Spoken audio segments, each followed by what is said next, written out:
As 2022 starts to draw to a close, let's talk about some of the best wrestlers out there. Whether they were really good in the ring, really good on the mic, or really good at both of those, and great for their particular wrestling company. Whatever they could do in and out of the ring to entertain people, that's what factors into the following list. I'm John Rentham with my top 25 favorite wrestlers of 2022 with honorable mentions. Let me know your favorite wrestlers in the comments, please. The criteria pretty much is, do I enjoy watching these wrestlers, listening to these wrestlers? Do I just get a warm, fuzzy feeling, a peaceful, easy feeling? And I know they won't let me down, even though there are some expectations that have been put on the ground. Okay, enough Eagles references, even though I only did one. Let's crack on. The honorable mentions. It's deep. It's in too deep, and I'm trying to keep all the blood in my head instead of Jungle Boy at Full Gear when he bladed too deep and couldn't keep all the blood in his head and kept going under again. Okay, honorable mentions. Before I get gutted in the comments. Dante Martin, Cora Jade, Tetsuya Naito, CM Punk mainly for the MJF feud. More on MJF later. Tama Tonga, Asuka, Hiromu Takahashi, Wardlow, Drew McIntyre, Wes Lee, Hiroshi Tanahashi, even though his knees are about to turn to powder. Nick Aldis, mainly for finally staying up to William Patrick Corgan, making Tyrus the world champion. Don't worry, Tyrus will get mentioned on the least favorite wrestlers list. Depending on when you're watching this, both lists may already be up. Jonah, because of that victory over Okada in the G1. Please stay in Japan. Jonah, stay in New Japan. I mean, go wherever you want, but like Jonah's going to be watching this, but in all honesty, Jonah really should stay in New Japan because he has really found his home and he is really doing well and the fans love him. So, Miro, the Reamer himself, Redeemer, I'm sorry, I always get those mixed up. Hanare, Aaron Hanare, who I really hope gets utilized a little bit better. Jeff Cobb, and let's throw the Great O'Khan in there, all hail. They're a pretty good tag team. Jeff Cobb was on the list last year. And it's not that Jeff Cobb has done anything bad, but it's a rotation thing. And who doesn't love proper rotation? Speaking of proper rotation, Liv Morgan, she's rotated from underdog to champion and now to crazy. Oh, she's a crazy bitch, and I know that she's on top of it, splattering wood all over the back of various women and laughing like, well, okay, I really can't do a Buck Cherry reference. Swerve, Eddie Kingston, Solo Sikoa, and Carmelo Hayes. There we go. The top 25 list begins now. The Creeds are number 25. Why? Because even though they are very rough around the edges, like they need to be sanded down, god damn if they aren't intense. They aren't really goddamn intense in the ring. Julius, if we're being honest, if we were to ever break them up, Julius would have the most superstar potential as far as being a world champion, nothing against Brutus. But man, they're a great team. Wasn't so sure about Diamond Mine at first, but they have really won me over. That's why they just sneak on this list. Damage Control at number 24. Why? Because, well, there's been some good cohesion with the group. Dakota is, I'm glad that Dakota's back. I really am, because apparently she wasn't sure if she was ever going to wrestle again. And Triple H made good, built the bridge back, and decided rebuilding the bridge. There we go. That's what I was trying to figure out. Dakota has really done well since coming back. Io, I don't like that Io's in a group necessarily. I think Io could stand out on her own, but that being said, Bayley really does emphasize just how great somebody of her talent, level can be on the mic, managing, and being still great in the ring, and still being a heel, even though you want to cheer her because she's so good at what she does.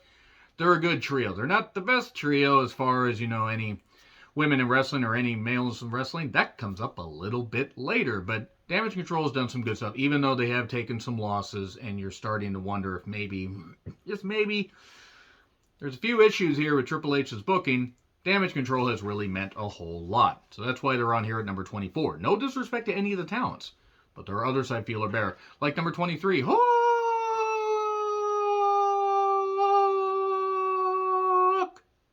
the FTW champion.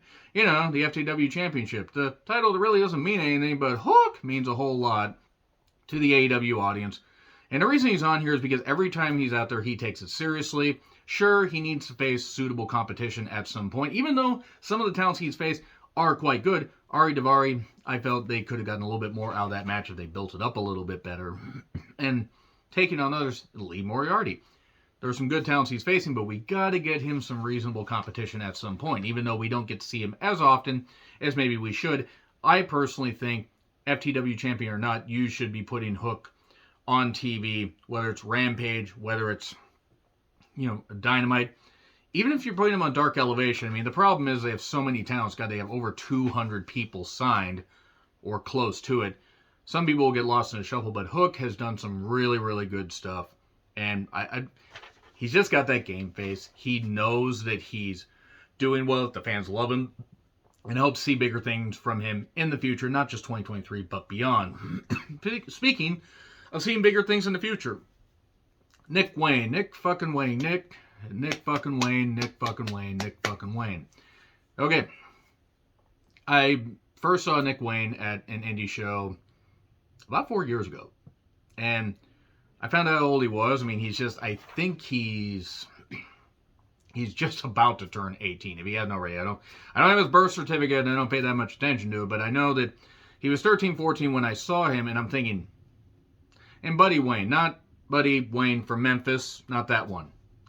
Buddy Wayne from the Pacific Northwest, who, well-respected here, well-respected in various circles in wrestling, his son.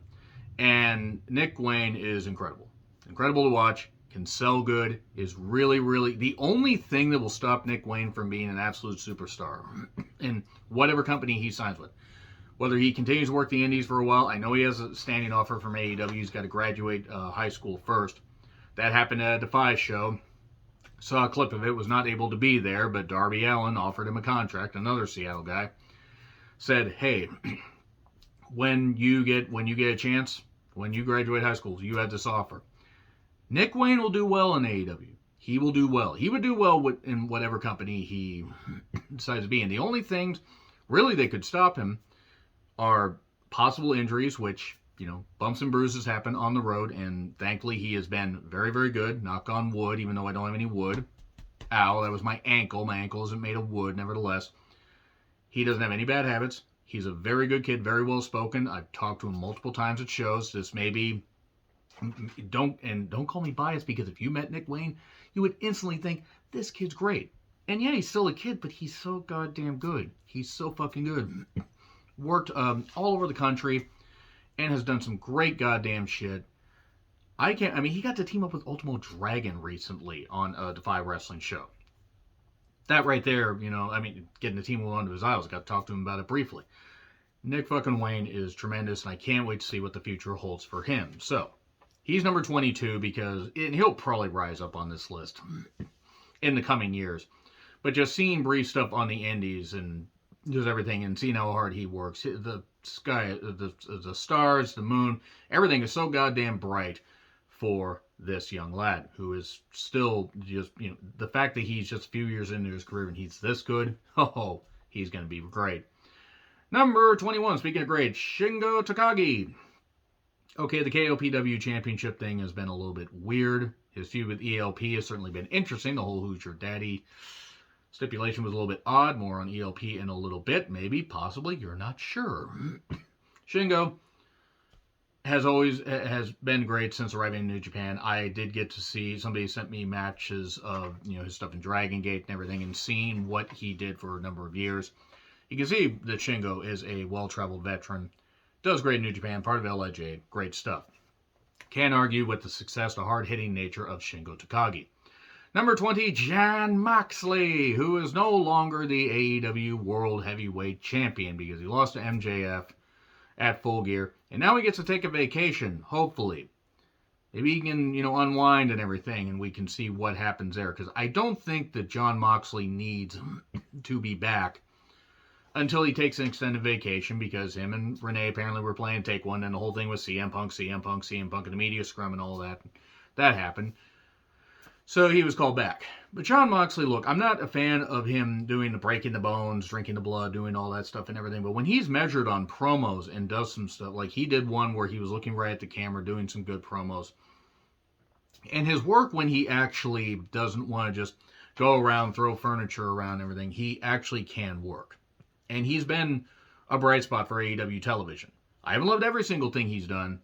You could argue that maybe he should be ranked a little bit higher, and I'm sure some AEW fans will get upset with me, but don't worry, there are some AEW wrestlers on this list. But he is really, he's good. He's really good, and you can't argue with success. Speaking of success, number 19, Jamie Hayter. I would pay to be thrown around by Jamie Hayter. That's another story for another day. Jamie Hayter arrived in AEW, or came back to AEW sometime, what was it? I think, was it the first Rampage or the second Rampage? I think it was the first Rampage. She showed up and has been aligned with Britt Baker, Dr. Britt Baker, DMD, and Rebel ever since. And even though they bungled a few things with her, you could have argued they should have turned her face. The fans have basically turned her face. The fans have said, we like Jamie Hayter. We like the fact that she hits hard, and she is incredibly talented in the ring. She's incredibly gorgeous as well. She's a package of just, I mean, she's almost an Amazonian package of like ability and beauty, and she just can go so far in AEW. She's done some great shit. People tweeted out recently, as I'm recording, that Jamie Hayter actually was briefly in NXT UK, and that was in 2019. I totally forgot about that. I totally goddamn forgot about that, mainly because I think everybody forgot about NXT UK at that point. That was before the pandemic.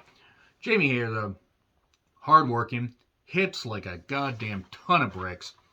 It's hard not to love Jamie Hayter. How could you not? She's so goddamn good. In fact, she beat Toni Storm to become the AEW Interim Women's Champion, which hopefully the interim thing will get taken away, but more on that in a little bit. Jamie Hayter absolutely earned that victory, and the crowd loves her. How could you not love Jamie? So, number 18, Rick Braun Steinbreaker. Okay, Braun Breaker. Rick Steiner's kid. Rex Steiner, as I call him. Rex with an X. I mean, come on. Incredible prodigy. Did great when he showed up last year. Has had a full year, basically, to be on again, off again NXT champion. He was, and he lost it to Dolph, and then he won it back, and he's had some questionable feuds. Recently beat Heavy Metal Von Wagner. That goddamn lobotomized zebra. More on him on the least favorite list. Don't worry, he will be there. Steiner's been great. Has that fire on promos. Has that just natural moose strength that his dad had. Just that Steiner strength. Unless they just totally bungle him on the main roster, I don't see how he isn't a world champion by Mania 40. I really, really don't. He is really they found a goddamn diamond with him. So we get to number 17, Toxic Attraction. Okay, yes, you could argue Damage Control probably features better wrestling talent among the three. But Gigi Dolan, JC Jane, my goodness, JC Jane, God, oh, jeez. Anyway, enough of that. They're a great tag team. They work well together. JC makes the most of her TV time by screaming, acting weird, and just laughing at people and showing off some good ability in the ring. And Gigi is also there working with her. And they look great. They really, really look great. Mandy Rose has done a great job as NXT Women's Champion, even if I've soured on the length of the reign. And maybe not the length of the reign, but just how they booked it. Mandy has done some great shit. She's been in the company for a while. She's had to fight through a whole lot of stuff, being the bottle blonde Barbie and everything. Mandy has done really, really good as NXT Women's Champion. So, gotta give them their flowers here. They have done some really, really good stuff. You could argue that maybe Damage Control should have been ranked above Toxic Attraction, but for longevity, because Toxic Attraction has been around for a while, Damage Control's only been around for about 4 months. So now, but just gotta talk about them because JC Jane, God, I love watching JC Jane wrestle. Because she just makes the most of any TV time she gets. Number 16, The Acclaimed. Everybody loves The Acclaimed. Scissor me, daddy, yas. Okay, now that everybody hates me for sounding so goddamn white and out of touch. Max Caster. Yes, I still stand by what I said about the Max Caster rap on, it was an episode of Dark Dark Elevation. They didn't edit. That he probably shouldn't have said some stuff. And he got, suspended for it and everything. I still stand by that because it was at the very least questionable and shouldn't have been said no matter who it was. But he's had other creative, witty raps since. And even before. And the fans organically buy into The Acclaim. Bowens and Caster, the whole stuff with Billy Gunn, who is just as over as he was during his DX days. They're loving this stuff. It's goofy, but it's the right kind of goofy. They're the current AEW Tag Team Champions as of this recording. And yes, in case you're wondering why I record these things sometimes before the end of the year, a lot of work. I have a lot of work that I do in December, especially in the later weeks of December, the later days of December, as it were, and sometimes time is limited. Plus, I don't see my opinions changing on any of these wrestlers unless any scandals happen, and then again, who knows what's going to happen these days. Nevertheless, the Acclaimed are really, really good and organically over, and the series of matches they had with Swerve and Our Glory were great. I'd argue the All Out match was the best one, the one they lost, but damn, I mean, that was really good. The fans, Jesus, those fans wanted them to win. God, they really wanted them to win. My favorite matches list is going to be really interesting, but the Acclaim deserve to be on here. Number 15, Rhea Ripley. Okay, so Rhea hasn't really wrestled all that much in a number of months. She just faced off against Asuka recently, and has been on live events, and has been in Judgment Day's corner looking incredible. God, she's friggin' just Australian goddess. I mean, good Lord. But she looks great. She wrestles well. She speaks well. And she just has that natural presence where you want to look at her, and she just is a dominant beast. Had that injury not happened, and thankful that she recovered, and they gave her time to recover and do the stuff at ringside and get physical, let's get physical, and lift up Luke Gallows and slam him. Slam me, please. I don't care how much it hurts. I would pay for it. Enough of that. Rhea Ripley has been a superstar for a number of years and really has done well despite, again, the aforementioned injury. That's why she's number 15. Number 14, Becky Lynch. Speaking of injuries. Okay, so I wasn't the biggest fan of the whole thing last year when she beat Bianca Belair. And people are like, oh, well, look, now it's great. Now it's great. Bianca won at WrestleMania. Yeah, well, they kind of stumbled into that. The women had to get them back into it because the company wasn't really giving them much of anything. Becky Lynch did get injured at SummerSlam, and she's been off. She was off TV after that. She's been great. She has just done incredible work. The great heel work. The fact that she can make the most out of very, very little as far as stuff creative could give her.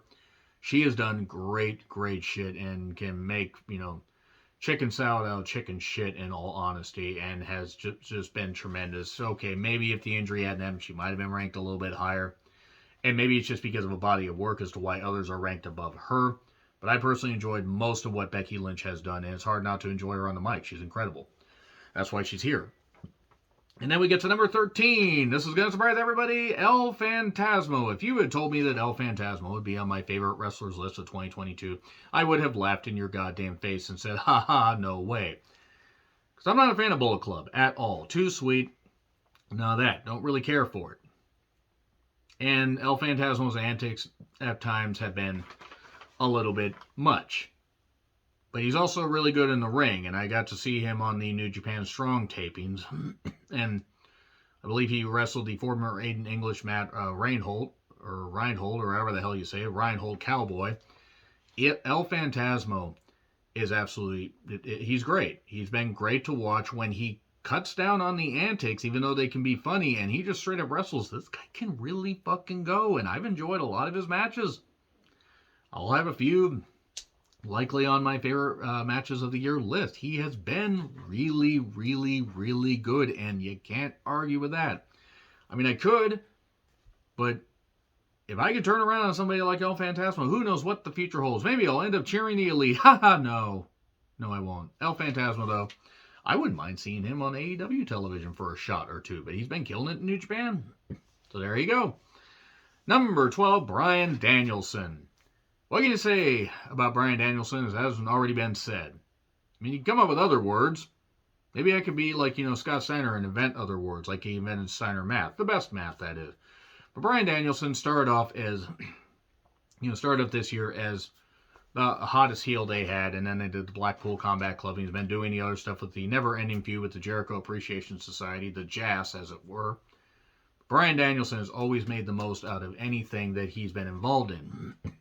Even if he got concussed during the Anarchy in the Arena match, which was abysmal, Bryan Danielson always shows up, always shows out, and ability alone dictates that he's up here. And He did announce recently that he will not be wrestling full-time much longer. I don't know when his contract is up in AEW. I don't know if it's next September, August, September, whatever it was, or if it's in 2024. I'm glad that I will hopefully get to see him at the Dynamite taping in Seattle on January 4th. Because after that, I don't know how many more times we're going to get to see Danielson. If he's out by the end of 2023, that's going to be terrible. If he's out by the middle or end of 2024, I don't blame him. The man's given everything to this business and more. He's given his body, his mind, his soul. And it's just hard not to appreciate Bryan Danielson. That's why he may just miss out on the top 10 here, but my God, he is just so great. Number 11, Gunther. Even if the whole name change wasn't necessarily for me, you can't argue with, well, more success because he cut, not that he looked bad before, but he got himself in incredible shape. Current Intercontinental Champion. Who knows what the future goddamn holds. Please don't have him lose that until he beats the Honky Tonk Man's record. So he'd have to hold it till sometime, I think, late next year, which I'm all for. But Gunther is great. He takes himself seriously. He lays his shit in. He does every goddamn thing he needs to do. He wrestles like he looks. He wrestles like how he's presented. And you can't dispute that Gunther is exactly who he presents himself to be. Is he everybody's cup of tea? No. But he's an old school. You could have seen him teaming with or facing Gene Kiniski, facing Lou Thesz in the latter part of his career. That would have been interesting to see those chops delivered to Lou Thesz. That would have been really interesting. See him against Harley Race. See him against so many territorial people. See him against Junkyard Dog. He could have gotten a lot out of Junkyard Dog, but just Gunther's a throwback.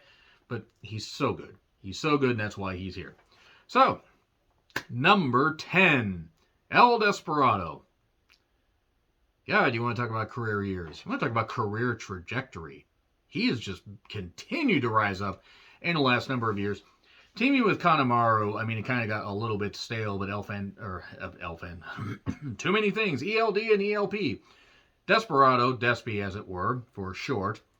He always shined, and then he was shining the Best of Super Juniors, and had that series of matches with Hiromu Takahashi, and has done really, really good stuff, and I thought it was bullshit he lost the IWGP Junior Heavyweight Championship when he did, but goddamn if he hasn't just done so much great shit, and I love El Desperado, I love watching him, I love his theme, just the look, the fact that he continues to do so many great things, whether he's in mixed tags, like on the recent Stardom New Japan show, that I did not get a chance to watch, but I saw stills from. And people sent me clips of it. But just anything that this guy does basically turns into gold. And he just delivers everything with such impact. And moves so well. Does the dives when he needs to. But is great with his groundwork and everything in his strikes. I love watching El Desperado. Just love watching him. That's why he's number 10. Number 9, Thunder Rosa. Okay. This is no disrespect to Thunder Rosa because she was number 1 last year. And she's still number 1 in my heart. And this isn't even a knock against her. She's currently dealing with a back injury. The reason she's number 9 is because mostly of how the TV made her, or gave fans a perception of her, like, okay, the women's championship doesn't matter now that it's off of Britt Baker. None of which is Thunder Rosa's fault. She showed up, showed out, always had great matches, always tried to make the AEW Women's Championship mean something, and I love Thunder Rosa. What a goddamn talent. What a spokesperson. Great for the company. Great for charity as she does. And she's currently rehabbing that back injury. I hope she's going to be all right. However long it takes for her to get better, I hope she's going to be all right. But I still love watching Thunder Rosa. I love the fact that she beat Britt Baker in that steel cage match. She has always been one of my absolute favorites, and she will continue to be one of my absolute favorites. I hope she can continue to wrestle for a number of years. However long she's able to, I just hope she can continue to work. But it's great to watch Thunder Rosa in the ring. I almost hate to put her number 9. But there are others you can't argue with the success of. So, and this is just from a fan's perspective. I mean, I'm not a critic. I'm not a wrestling historian or any of that stuff. I'm just a wrestling fan, but I love Thunder Rosa. I love watching her in the ring. And that's why she is here at number 9. And then we get to number 8, Seth Pheasant Rollins. Whoa, whoa, whoa, whoa. Despite the garish way that he dresses and the fact that he's insane, absolutely batshit insane, and Seth Franklin Pheasant Rollins has been weird and laughs maniacally, and I don't really understand what his character's supposed to be. The performances. I mean, come on, look at this guy. Look at what he can do in the goddamn ring. Still one of the best in the world. And there you go. That's why Seth Pheasant Rollins is here. I mean, I can't really say anything else about the guy. Like, that hasn't already been said. He's just really, really goddamn great in the ring. And even though his character is a little bit weird, he's gone from face to heel and did the whole Shield gear thing and mocking Roman Reigns. Feud with Cody. The endless feud with Cody. It did seem to never end after a while. I mean, it only lasted for a couple months, but nevertheless. And, you know, the U.S. Championship stuff and the stuff he's been doing, the stuff he did with Riddle and making Riddle matches tolerable, which is hard to do, despite how insufferably good at times Riddle can be in the ring. He's an annoying shit. But Seth Rollins got the best out of pretty much just about everybody. So there you go. That's why he's here. Number 7, the big dog, the Tribal Chief Roman Reigns. Okay, yes, the title reign's getting tiring. I mean, I don't mind long reigns, but some of it gets formulaic, the bloodline, all that. But come on.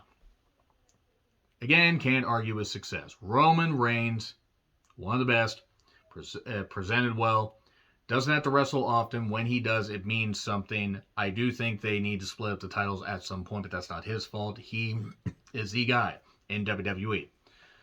And he means a whole lot to them, and that he's number 7 basically because of success. I mean, I have other people ranked above him, obviously, because we can't do a top 25 and stop at number 7. That's not how that works. But, come on, Roman Reigns deserves to be ranked up here, just simply based on success and how he shows up. And he managed to get something out of Logan Paul, which is saying something. Don't worry, Logan Paul will not be on my least favorite wrestlers list, but he might get an honorable mention. We'll see. Roman Reigns, tremendous. Who's also tremendous is number 6, Bobby Lashley. U.S. champion, battling the Beast Bork Laser, star of the year's WWE, or, well, let's see. Didn't start the year as WWE champion. Had a very, very brief run because they had a shoulder injury and stuff. Had to attempt to wrestle Edward James Olmos, and has done great stuff since. I mean, you know, currently a heel. The Beast, Bobby Lashley, is back. Yes, I know they call him the Beast Bork Laser. But it's hard to just knock Bobby Lashley. Yes, long promos aren't his thing, but I always enjoy watching Bobby work because he's just great to watch. And the fact that he's just back out there brutalizing everybody is exactly how they should have been presenting him. But he is great, and that's why he's here at number 6. Number 5, Zack Sabre Jr. Zack Sabre Jr. It's Zack. Why? Watch a Zack Sabre Jr. match. And if you're still questioning me, you're going to have to apologize because it's so great to watch Zack Sabre Jr. where he's teaming with Taichi as part of Dangerous Tekkers. And just having rip-roaring success, winning the New Japan Cup, doing well in the G1, always having great matches, getting the most out of Evil, which is hard to fucking do because Evil has not been any good since the whole House of Torture, Bullet Club Association thing. But Zack Sabre Jr. is just great. I love watching Zack Sabre Jr. work. I never get tired of watching this guy work and watching this guy wrestle because he can pull moves out of just literally thin air. That triangle arm trap that he does for a finish is great. The ways he can get his opponents to just stay down. The bridge pin that he does, the neck crank bridge pin. The fact that he can crank on somebody's neck and get the victory. He's just so goddamn good. So goddamn great. That's why he's number 5. Number 4, Okada. It's Okada. Why is Okada number 4? Because he's Okada. How could I not love Okada? I mean, come on. You could have flip-flopped Zack Sabre Jr. and Okada, in all honesty, and it would have just been what it was. But, come on. Kazuchika Okada. I mean, I hope by Wrestle Kingdom 17, he has taken the IWGP World Heavyweight Championship back and restored it to its former glory because this whole thing with Jay White isn't working, in my opinion. But goddamn, Okada just... That match with Jonas still sticks out in my mind. He could get great stuff out of anybody, literally anybody. Sure, that match with Will Ospreay at Wrestle Kingdom might have gone a bit long, just a bit long, but it is what it is. This is really, really, really good stuff. And Okada, Okada is just goddamn incredible. Kazuchika Okada, all hail the true god of pro wrestling. Don fucking Callis and Omega. Number 3, MJF. Maxwell Jacob Friedman. He's better than you, and you know it. He's better than all of us. He is the current AEW World Heavyweight Champion and has finally achieved what he should have achieved a while ago. But now we get to see how he works as world champion. As I said at the end of my Full Gear review, I'm worried that the Elite may try to undercut him because he's actually good and actually wrestles, unlike them. But MJF, even after that Jericho feud, I was so worried about what they were going to do. So worried. That feud with CM Punk, so brilliantly told. Even if the couple things are a little bit off, they told a great story. They did great stuff. And MJF absolutely presents himself as, as himself. He does not try to mix words. He's always great on the mic, always great in the ring. The spots he does mean something. He's a perfect pro wrestler, in my personal opinion. Perfect throwback to but now in the modern age. Roddy Piper and a whole bunch of others, but he's himself. It's so great to watch MJF succeed. Number 2, FTR. Even though Tony Khan seems to think that he has the best tag team in the world, or doesn't seem to realize that he has best tag team in the world and should book them as such, they're going to be on the Wrestle Kingdom card, which means I won't get to see them at Dynamite. But that's okay. They get to perform in the Tokyo Dome. I love watching FTR wrestle. Whether Dax had singles matches, Cash is really good. They're great as a team. They can work with anybody, get the most out of anybody. I love watching FTR wrestle. How could anybody not enjoy what FTR does? And they are the best tag team in the world. By a landslide, no disrespect to some of the talented teams in WWE, New Japan, and even AEW. But they're number 2. Now number 1, the very best. The B-E-S-T. Bianca Belair. It had to be Bianca Belair because Bianca Belair has made the most out of anything that she's been involved in. That feud with Becky, the run as Raw Women's Champion. You can't argue with, you can't argue with success.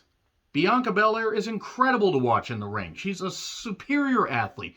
Very good on the mic. The stuff she can do, it's amazing how strong she is. Amazing the great matches she's had. She's had some of the best matches of the year in any goddamn company, in my personal opinion. So, of course, Bianca Belair is number 1. How could she not be? The hair whip, all that stuff, just anything she does turns into gold. She has been great, and she's going to be a superstar for however long she's there until she goes to Hollywood, and probably is a superstar there.